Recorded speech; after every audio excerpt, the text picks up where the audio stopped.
I'm Kathryn Zox, your social worker with a microphone, and you're listening to The Kathryn Zox Show. And joining me today is Allana Pratt. She's a master coach, an author, and she has her own podcast. Today we're going to be talking about searching for the one is keeping you lonely. We're living through a loneliness epidemic. Dating apps have made it easier than ever to swipe and harder than ever to meaningfully connect. Millions of people are doing everything right on the outside, yet still feel deeply alone. This is not a love problem. It's an inner wholeness problem. Allana Pratt, emotional intimacy expert, she's going to be sharing her raw personal truth that the real work is not about finding the right person. It's about becoming one within yourself first. With grounded vulnerability and rare directness, she is going to reveal to us how to invite love to not only arrive, but stay. She's an Ivy League graduate, and as I said before, a certified master coach.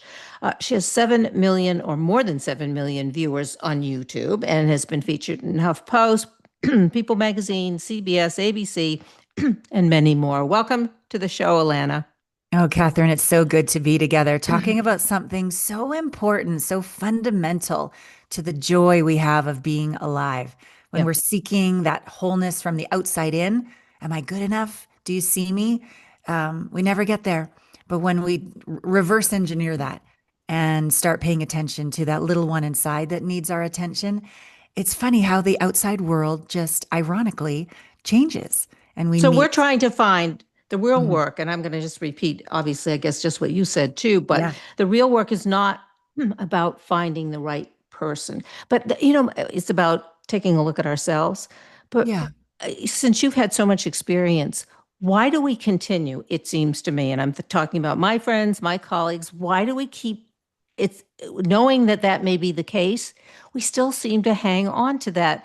If I can only find the right guy, the right gal, whomever, then everything is going to be great. We still do that. Yeah. Go ahead. Yeah, no, you're spot on, because it's hard to feel uncomfortable feelings. If we stay, spinning and pining and seeking and longing out there, and we stay in fantasy, maybe it's him, maybe it's her, we don't have to slow down and feel the feelings on the inside, which are not initially comfortable. Depression, shame. Am I worthy? What if I die alone? Those aren't fun. So we'd much rather, as you said, swipe and scroll and have another glass of wine and go out again. But we're not deeply rooted in ourself. So we can't literally on a vibrational level attract someone deep, present, ready for meaningful connection, because we haven't taken the time to meaningfully connect with ourselves. So we don't want to feel the pain. Yeah. Is that it? We just don't want to feel the pain. And it's hard to feel the pain. I don't know about you, but I never took a class on how to feel and get through to the other side of rage, anger, and self-hatred. Like that was not a course that was not offered. A course. Even though you went to an Ivy League school, you should have. I know. No, I was an art history major. So I was going to museums and writing about beauty. So no, I didn't learn it there either. Yeah.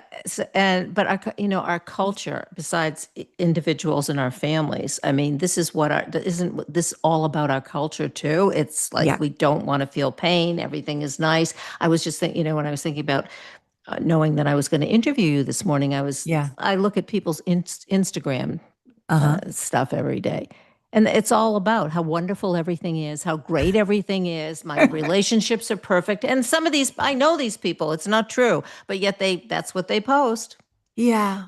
It's sad that it's become so shameful to be a human who has feelings and is scared and is insecure from time to time and needs a hug from time to time. And so we don't know how to be with our own feelings, so we can't be with others. And bless our parents for being the best they could. But I wasn't raised where feelings were welcome. They were suppressed or told they were wrong. And I think that's the case with a lot of us. So we've learned the opposite. We've learned how to suppress. We haven't learned how to express. And when we give it a go, we don't have much practice at it. And we can, trauma vomit on somebody, all of our crap. And then we're quite offensive to others when we really need a safe place with someone who cares and is compassionate, doesn't pity us, has empathy, and can guide us how to integrate all of this unprocessed energy and emotion inside of us on the other side of processing an emotion fully, which only takes maybe 60 seconds, 90 seconds tops to really fully surrender. Let your body allow the emotion to come up, through, and pass. It doesn't just leave. It's like alchemy. It's like it changes from lead into gold. It changes from that deep sorrow and loneliness into compassion, and then eventually wholeness, and then eventually confidence and curiosity to explore and connect meaningfully. When we feel an emotion, we become more. And I don't think anybody's first taught us how to feel an emotion, but second, that they're good, helpful for our spiritual maturity and soul's evolution. So then we're going to make better choices, I'm assuming. But once we've been able to accomplish that, and I'm going to ask you how specifically we do that, break the old patterns and establish new patterns. How many people are out there who are as healthy as as we are after that? When you are, what do you look for in a partner or in another person to establish the kind of intimacy that you're talking about? Yeah. So there's a conscious level and a subconscious level. And so on a conscious level, you're right. There are less people who are willing to be brave, dedicated, sacredly disciplined, and do this work. So you're going to want to. I actually started a dating app and then it failed. So I don't. Well, tell us about the failure. We want to hear the pain. That's what we're talking about too. What happened? Well, it was actually during COVID, and it was before I did a very deep wave of trauma integration work, where I was still trying to be good enough, trying to save the world, the wounded healer, and believed in these business folk who said, this is the time for you to have the app that's going to save the world, so people don't commit suicide and they'll find love, and you'll teach them everything you're going to teach them about intimacy. And it made sense to my mind. And this is an important distinction. Our conscious mind is 8%. Our subconscious is a good 95% of what's going on. So on my conscious Ivy League mind, it made a lot of sense and I wanted to make a difference. But on my subconscious, I was still looking to be loved, good enough, chosen, thought well of, approved of, all of this. So I bought into a business situation where I ended up losing my money and almost going bankrupt, literally having to call a girlfriend after it all came crashing down. I didn't pay my staff for 1 month. It was so humiliating. And I said, can I stay in your second house? And I drove across the country to North Carolina, sat on that porch and had a good cry for about a month of, wow, I was really spinning so fast rather than listening to my deep intuition and having the ability to say thank you, but no thank you. So we need to say thank you to those kinds of experiences instead of pushing them away. Oh, that would be clever. Yeah. Because if you're going to blame yourself and bash yourself for risking and growing, then it's not going to be a very good relationship. The word forgive, I like saying it like this. Thank you for giving me. The word forgive is right in there. Thank you for giving me this experience of almost going bankrupt, of betrayal, of divorce, of loss. Because, and then you finish the rest of the sentence, because I learned, I grew, I evolved, I discovered, I now have a voice, I now have healthier boundaries. I went into counseling. Whatever your choice is, to not let that happen again, because it was a gift to experience for your evolution. It's not a punishment for trying and showing up in life or relationship. What about, do you have to get to that point? I guess the question is, like, you were in real, I'm using the word despair, but do you necessarily have to reach that point of despair before you're able to like change those patterns, the patterns that don't work that we've been talking about, to make changes, to go ahead? How far do you, how far down do you have to go? Yes and no. Yes and no. Okay. Yes and no. Like I'm super stubborn. Yeah. But what I've discovered is my stubbornness is also hypervigilance. I didn't know I was spinning in level 4 trauma, trying to be 3 steps ahead of everyone so that I never got hurt. So for me, that's the level it took to slow me down and get me to start doing the work. Not everyone has gone through as much trauma, but I've never had a client come to me, "Hey, our life is great.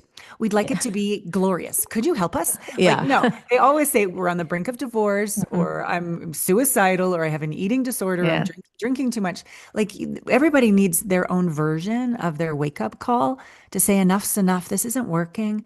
And I actually have a flicker of self-love enough that I'm going to do the work. When you are working with your clients, how long does it take? I mean, depending on the problem, depending on obviously what the issues are, how far down they've gone, but on the whole, let's take divorce. That's a popular topic. A couple comes in, usually in my experience, it was always, as a social worker, they were Mhm. really ready to by the time they came in for counseling, it was the relationship perhaps was almost over. Maybe, Yeah. yeah. Yeah.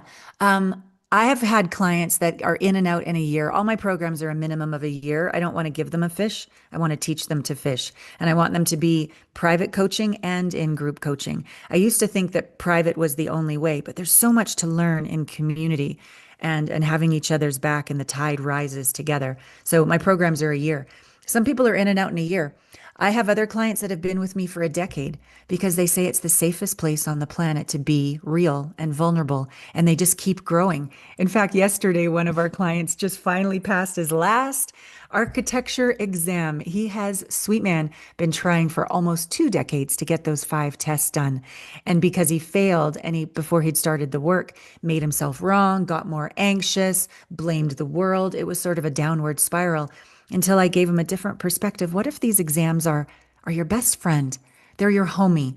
They're your ally. They're here to help you expand into your best self, and they're the wind in your wings. They're the springboard from which you're going to soar into being a full-blooded architect. And he finally had, from that different point of view and doing some obviously different work, deeper work, he passed. And it's really fun to not just have that win for himself, but to be able to celebrate it in a community that's seen him fall down and get up again and finally go through the finish line.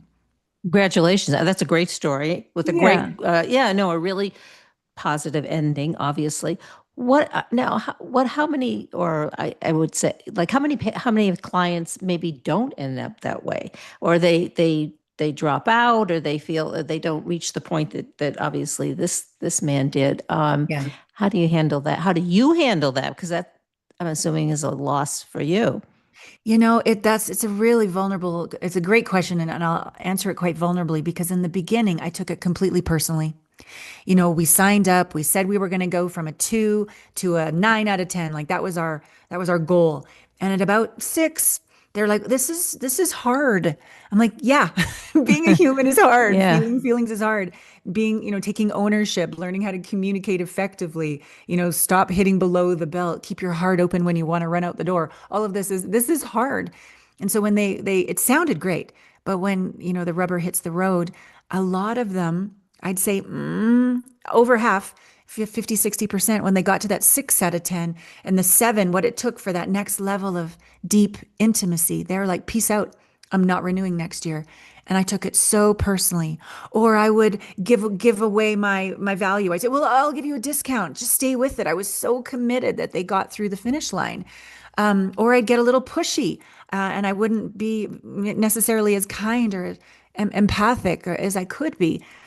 And then I realized, you know what? Everybody has a different journey for their soul. Sometimes a soul going from a 2 to a 4 is huge. Call it a win. Bless them on their journey, Allana. Don't take it personally. And other souls are really here to go all the way. And no soul is better than another. As long as they're moving the dial, call it a win. And then if I'm sad, it's okay to be sad. If I'm disappointed and I see them go back to the drinking or whatever it was, cry. It's okay to cry, Allana. You did your best. But I can't be responsible for another, only responsible to another. Yeah. I mean, I have a friend who continually does exactly what you're talking about. She gets to a certain point where she's almost there, and then she drops out of therapy. And it doesn't have, or counseling, it doesn't really have much to do with the therapist or the counselor. It has to do with her. And that's Yeah. just, yeah, that's, That's part of the the journey. It's so fulfilling when they do well, and it's Yes. painful watching them suffer, and that's also part of being human. And if we can bring that skill into all of our relationships, we're less judgmental, more compassionate and allowing, and we stay in our own lane. Now, do you think it's more difficult, let's say, for you personally, because obviously you're very bright, intellectual, all of those things, to slip back into that kind of cognitive way of viewing things? Right. Yeah. In fact, quite the opposite, because Oh, what I'm seeing is they are my teachers. My clients are my teachers. Where am I still looking for their success to say I'm good enough? So they are showing me where I'm still outsourcing my worth, my happiness, my safety, my value to what they do or do not do, which is a lot of pressure to put on someone. It's not yeah. very fair. So they've actually become wonderful teachers for me to source even more of my wholeness from within, which makes me even more allowing. And then they feel actually they don't know what's going on, but they feel less attachment or pressure or importance or significance from me that they have to be a certain way to be loved. And I have a lot wider space of grace and allowance and presence for them. And funny enough, they get better results as soon as I get out of the way. You live in Santa Fe, as I understand it. I do. I've been here a year. I love it. Okay, and I guess that kind of leads into my next question or segues into that because how important it is to live in a place if one can and has the choice Yes. that yeah, that really nurtures exactly the emotional stuff that we've been talking about. Our environment, I think, is so important, especially as we become higher ascending and more empathic and we're more attuned to energy. I mean, when I was young, I lived in LA, I lived in Tokyo, I lived in New York, I was Yeah. gallivanting around. I wasn't as sensitive to those energies, and I found them quite enlivening. And I was a backpacker. I'm 56 now, and my son, after 6.5 years of estrangement, get this, called after I stopped waiting for him to call. I was an Airbnb girl for the last 7 years, traveling around just waiting for him to call. Because when he called, then I was going to go move there and then I'd be a good enough mother. So finally, I said, you know what? It's time to take care of me. So I put down roots, I unpacked my pod, and within 2 months of unpacking, taking care of ourselves first, putting our oxygen mask on first, not waiting for the outside to prove I'm good enough, he called. Yeah. So I that's another big life lesson for me is again when we the same my book Finding the One is BS, Becoming the One is Brilliant and Beautiful. I let myself love myself enough, unpack for me, be in a place that was nourishing and spiritual and beautiful. And that's a place of receptivity for what's next to more easily grace our life. I mean, that is I guess, wonderful story. That's a great story. And, but so now that you and your son have Mm. reconnected, is there I know this, when this happens, sometimes people are like are fearful or you're always afraid that it's going to happen again or we're going Oh to yeah. become, yeah. And that's an issue. It's still a daily practice, Catherine, Yeah. because when we first were together, I got on a plane the next day and we had lunch. Like I was Yeah. I was like parched. But then he blocked me again for 3.5 months. And when he finally called again, he's like, Mom, your energy, it was too much. It's too intense.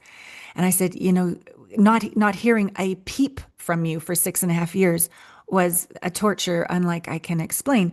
I'm so sorry. I couldn't integrate this until the present moment. So I'm sorry I was a lot of energy. And I'm going to love myself and take care of myself so next time I'm calmer. So that's what I did.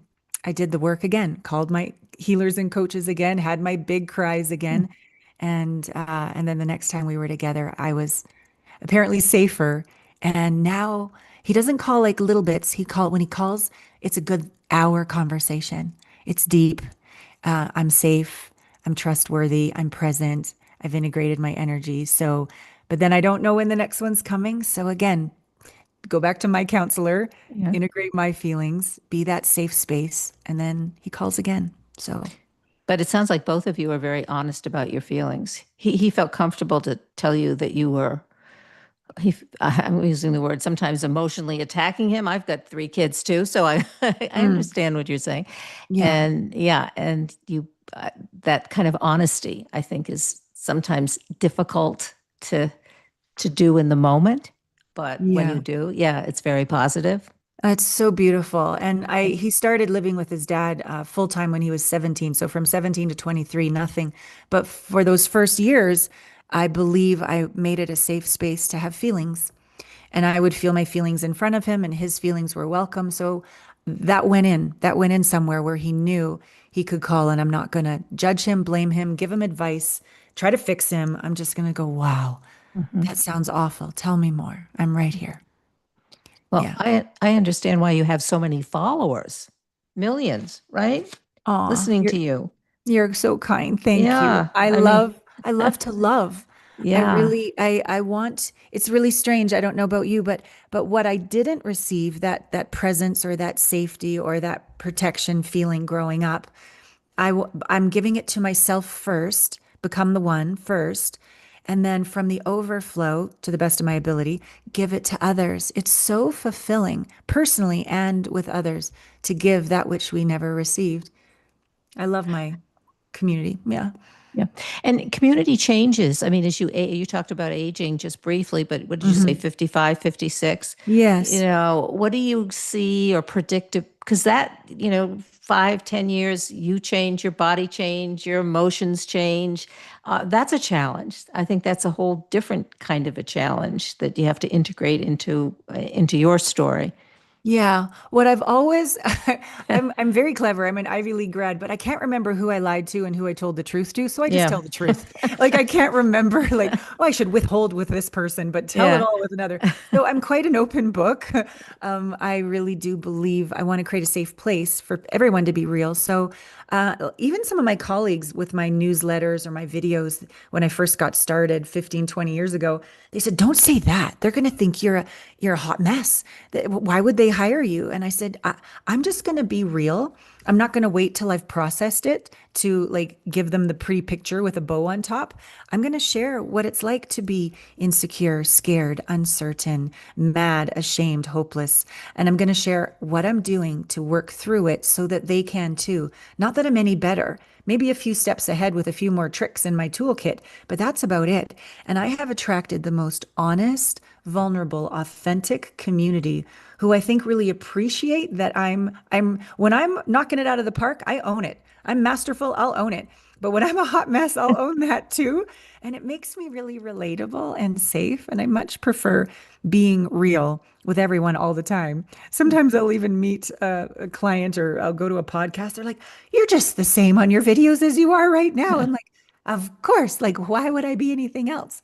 And yet, I will admit, all the way back when I first started 20 years ago, I was still very caught in performative in my relationships, performative. Well, here are your 5 tips that you need Yeah. to learn to like I had to do it right. Always had to have my makeup perfect. But that's when things started to crumble down inside. And I'm like, I need to learn how to love myself. I don't even know where to start, but this performative thing is getting old. And yeah, time to go inside.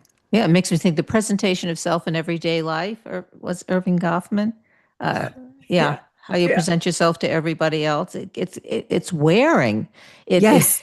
it's exhausting. It's enervating. Yes, yes. And you really do discover who does value you when you be authentic. And sometimes it stings. But one of the things I say to my clients, one of my Allana Pratt method processes, the very first one, little you, yes, we're going to be rejected. We're going to be hurt, but no more rejecting ourselves or hurting ourselves. And that inner relationship with little you creates such solidity, confidence, humility as well, vulnerability, strength on the inside that we can risk and show up and learn how to repair a rupture, not just, oh my God, they rejected me, I'm gone. Like really learn how to get in the weeds and get closer to others because we've taken the time to get closer to ourselves. I mean, that is such a healthy approach because you're in control of your own emotional destiny. Not, it's not.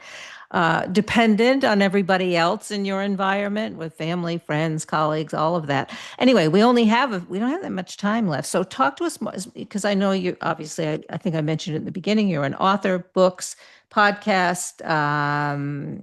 Tell my audience how we can get in touch with you Oh, and you're keep, so yeah, Thank you. yeah. Findingtheonebook.com is my book. And there's all sorts of wonderful auxiliary bonuses and worksheets to go through around forgiveness, around assessing where you're at and how to rewire yourself, not from the outside in, but the inside out. So I'd love people to pick that up. There's also an audiobook and my journal. There's my Intimate Conversations podcast. We're in season 14. I'd love you to find me on YouTube or Spotify. And if there's something that really resonates about my energy or the work I do, I'd write on my website, which is my name, allanapratt.com.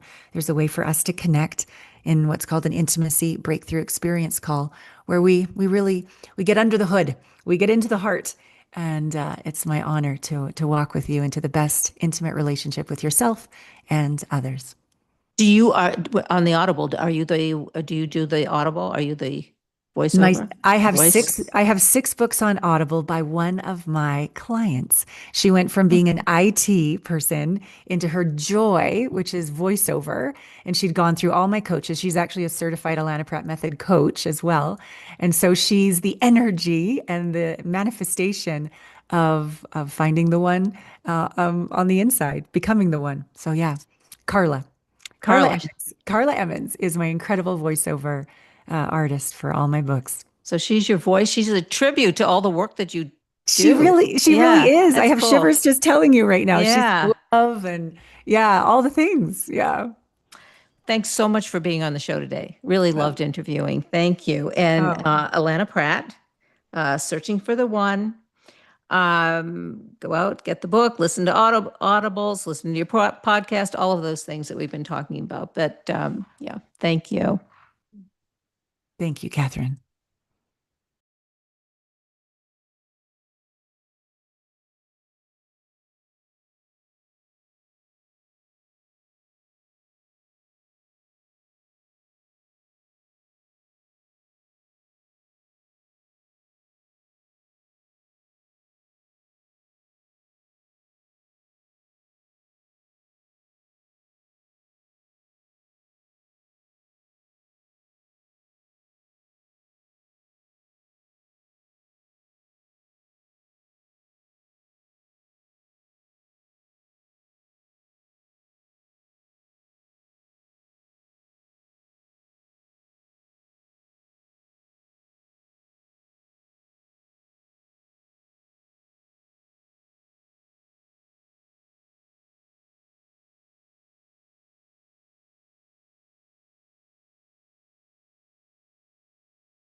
Kathryn Zox, your social worker with a microphone, and you're listening to The Kathryn Zox Show.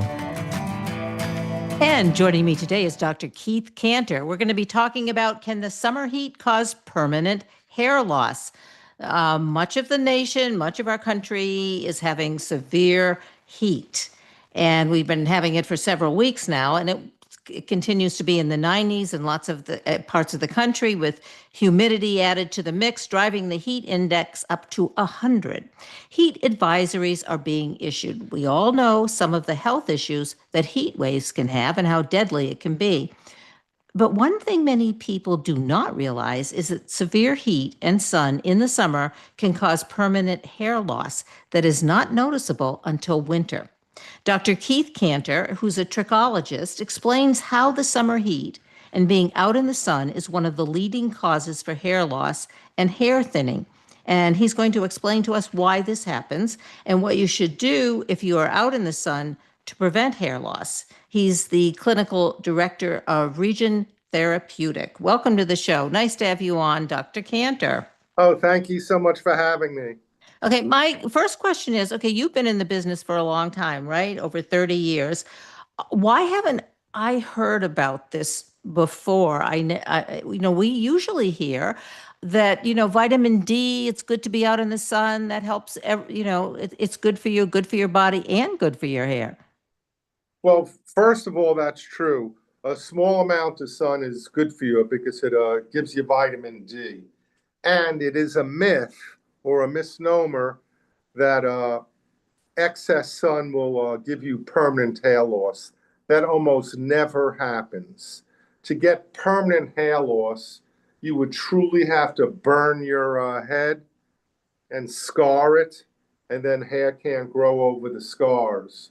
So most of what you get from too much sun is really inflammation, which could move you from the growing phase to the resting phase in your hair, and then a couple months later you could shed it, but it's very temporary.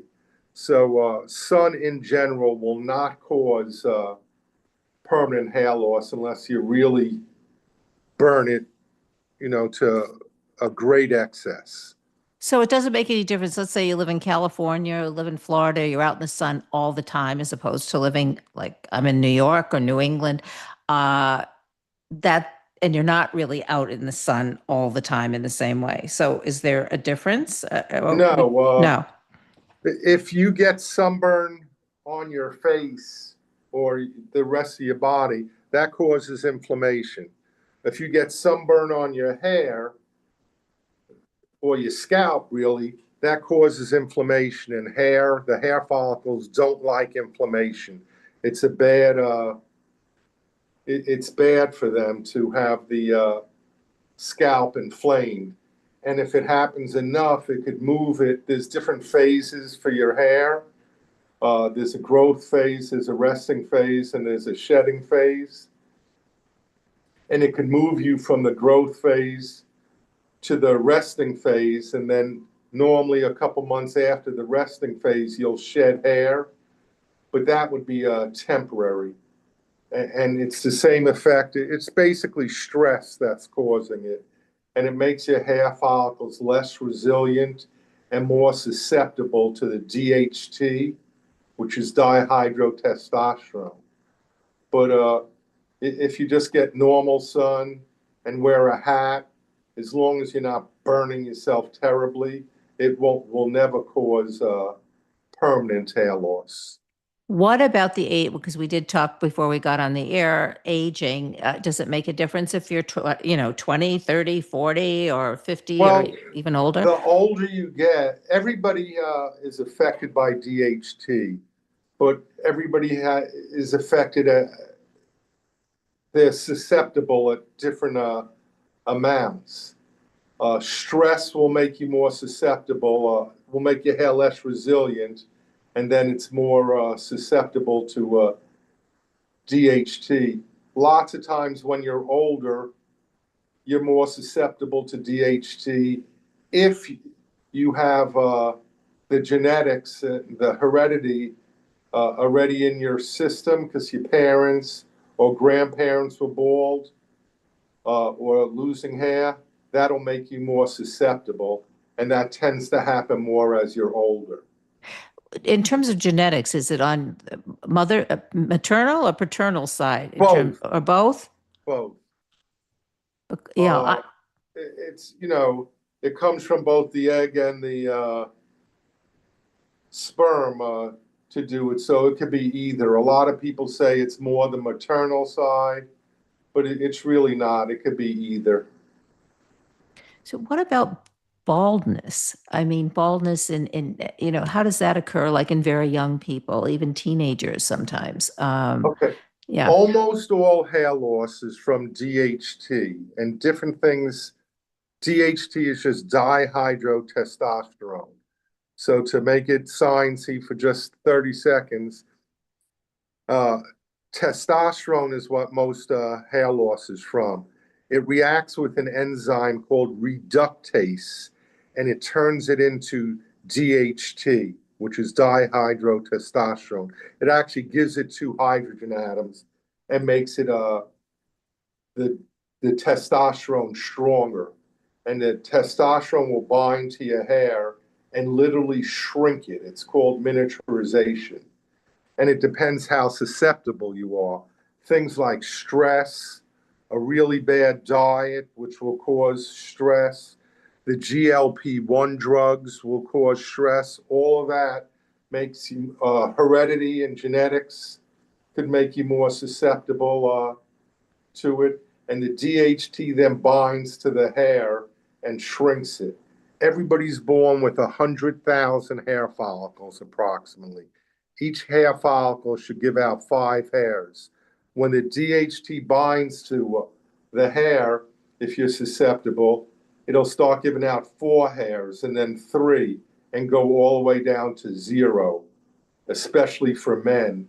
Women usually just go down to 1 or 2 when they get thin, and men tend to go down all the way to 0 and get bald. I'm thinking about postmenopausal women because it seemed that that's an issue because you have more testosterone than estrogen. Well, what happens is I just had one yesterday. As a matter of fact, she came in and she was actually taking testosterone. Her regular doctor had her taking testosterone. So, and she has less estrogen because she's, going through menopause.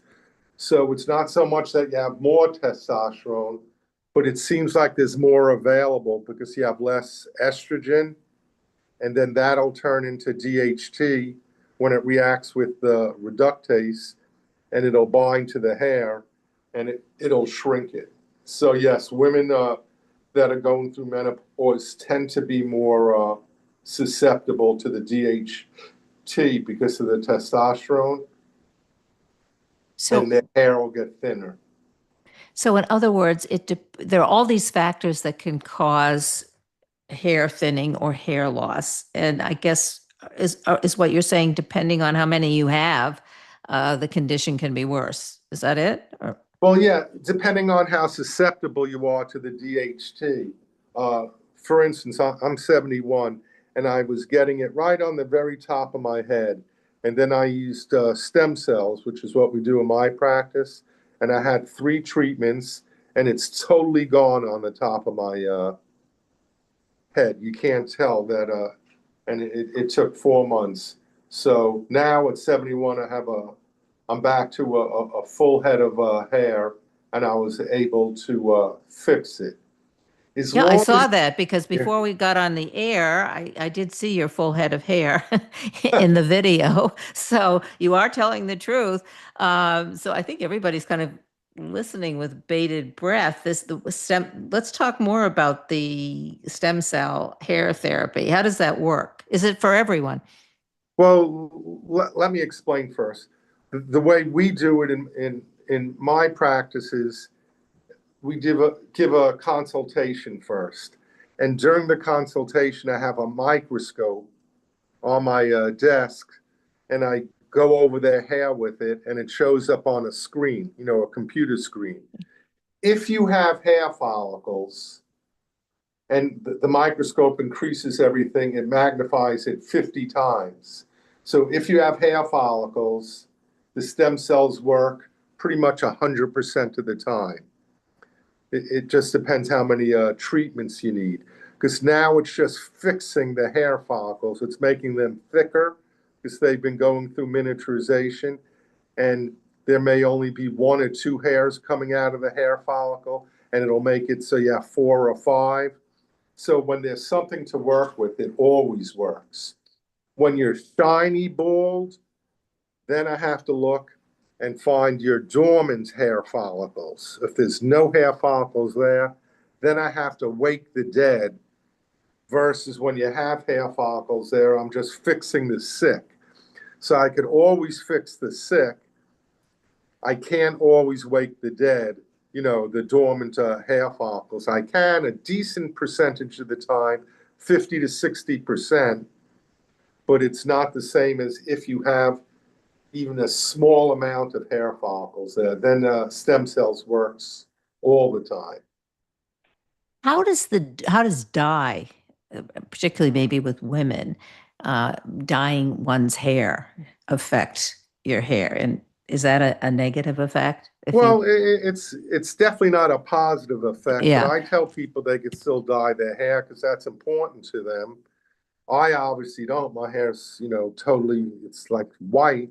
But you're a man, and it seems to me that that's more socially accepted for men to have gray hair rather than women. Yes, I wish I could show you. We were on Zoom. What I do sometimes when I'm examining the women, especially if they have dark hair, I'll keep my fingers on their head and I'll lift up the microscope and put it on my head, which is totally gray. And I'll go, wow, did you know you had so much gray hair? And there's usually a scream, and then I'll tap them on the shoulder and let them see that I'm putting it on my head. And so far, nobody's hit me. So far. Yeah, that's why I said it like that. Yeah, we'll see. Oh, God. But no, dye's not good for it. But I tell the people they could dye their hair. Just wait a few days after the treatment. What about and hair I don't treatment? like bleach. I don't like when they bleach the hair. That really hurts it more. Do you have a lot of women coming in with bleached hair that you try to, kind of Lazarus? I just tell the them. Dead? Yeah, no, I tell them, no, it doesn't kill it right away, but it's not good for it. You have to remember the hair lives in the scalp environment. And if we do things that hurt the scalp environment, it tends to hurt the hair, like the sunburn that we talked about at the beginning. It's inflaming it. Things like bleach will inflame it. When you have a real poor diet or use those GLP-1 drugs like Ozempic, it's tricking your body into thinking that it's not hungry. So it puts the body in starvation mode. And then the body reverts to that fight or flight. And it says, you know what? I don't need hair to fight or run from a saber-toothed tiger.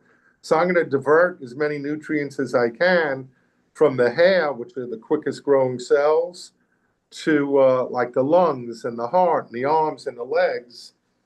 And then the hair gets less resilient and is more susceptible to the DHT.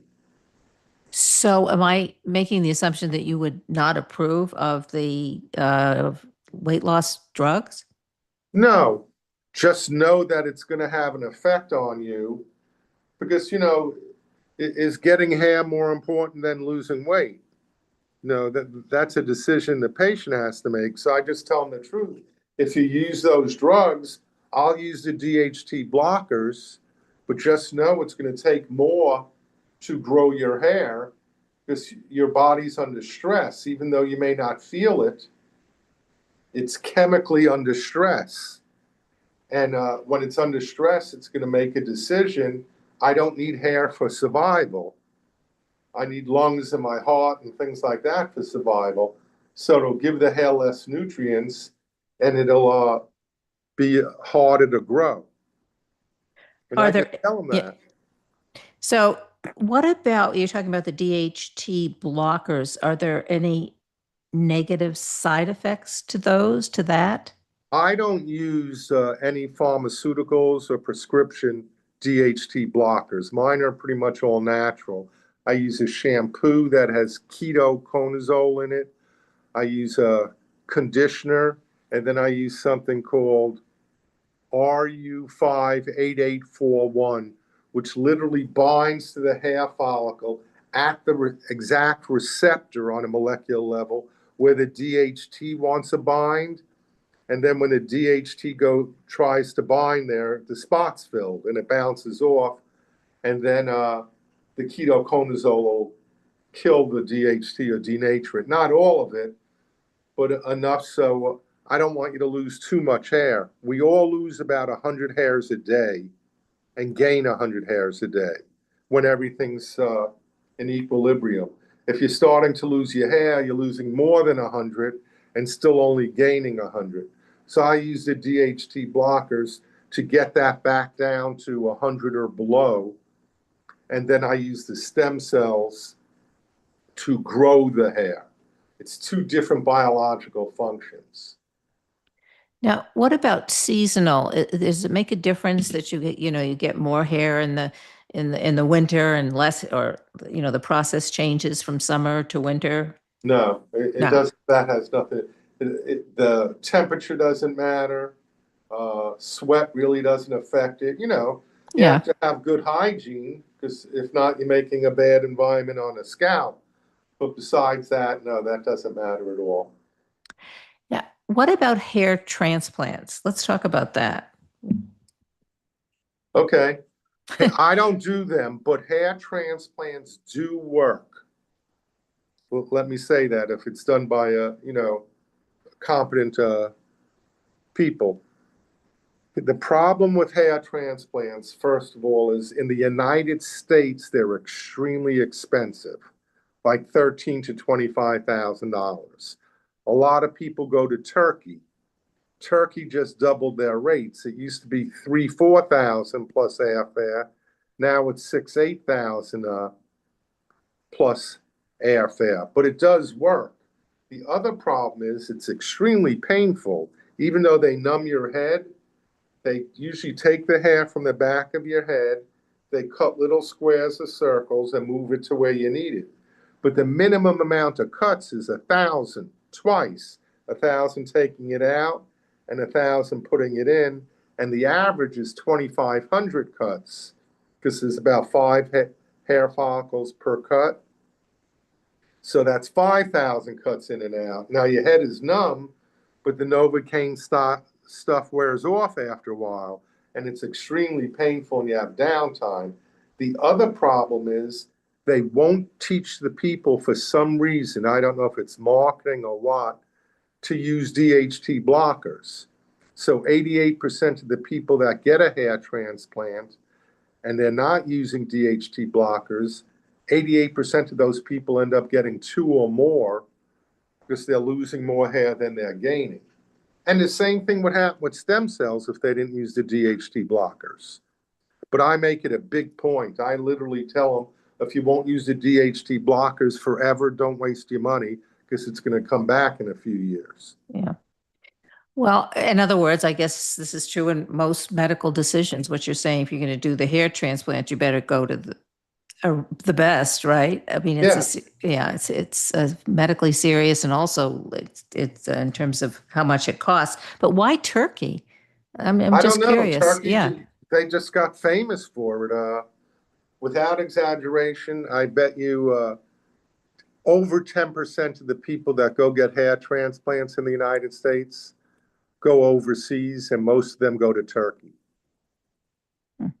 Well, you've spoken to, as I see in your resume, I mean, you've spoken to what, over 30,000 or more professionals, medical professionals.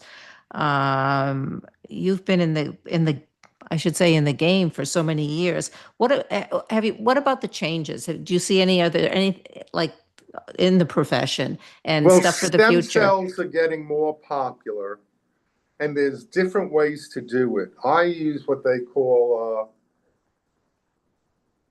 my stem cells come from the umbilical cord before, while it's going from the mother to the baby. And I get them with permission from the mothers They have to sign for it, etc. Sort of like a transplant or something. They have to give the same permissions. It's all certified. And then they call it sterilized. And I take the red blood cells out before I get it, or I have them take it out. So I'm able to use a much smaller needle. And what I get is pretty much 100% stem cells and something called exosomes, which come from the stem cells. They're the growth factor for the stem cells. And Well, stem cells, are you saying you get the stem cells? What do you go into the? well, I don't. I'm being that's where I get facetious. them from. Don't go into the Yeah. delivery room. That's where it comes from.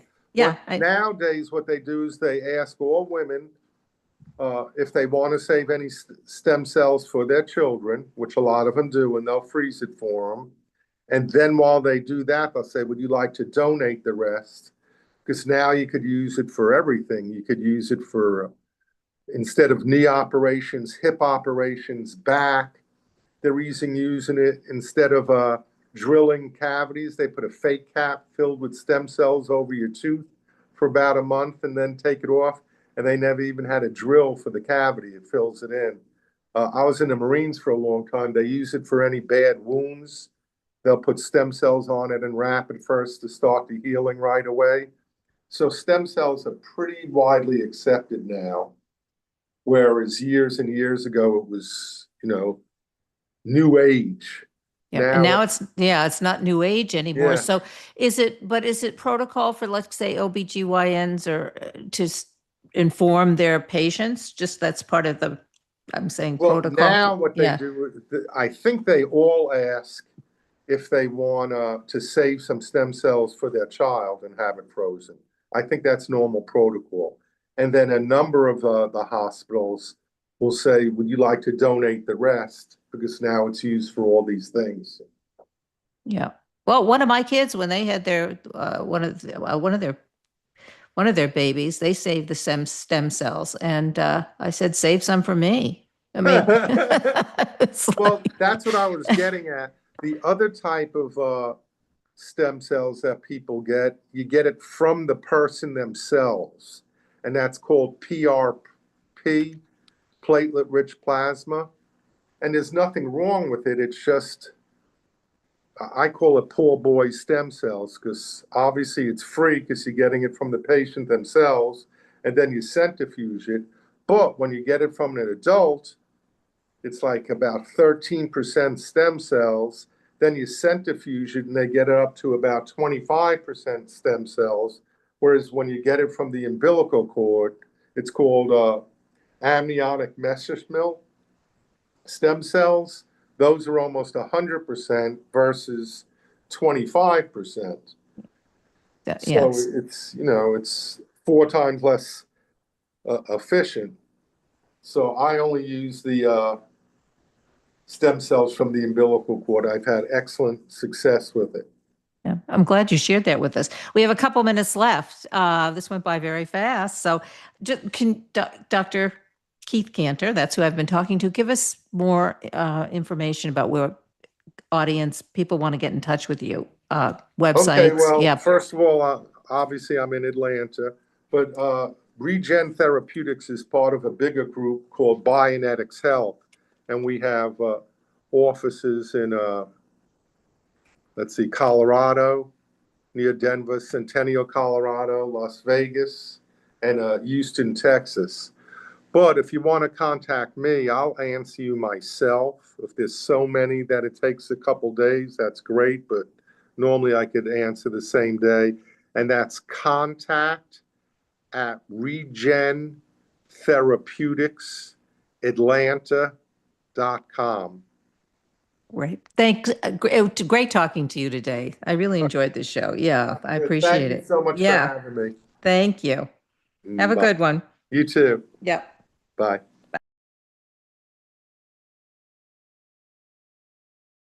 I'm Kathryn Zox, your social worker with a microphone, and you've been listening to The Kathryn Zox Show.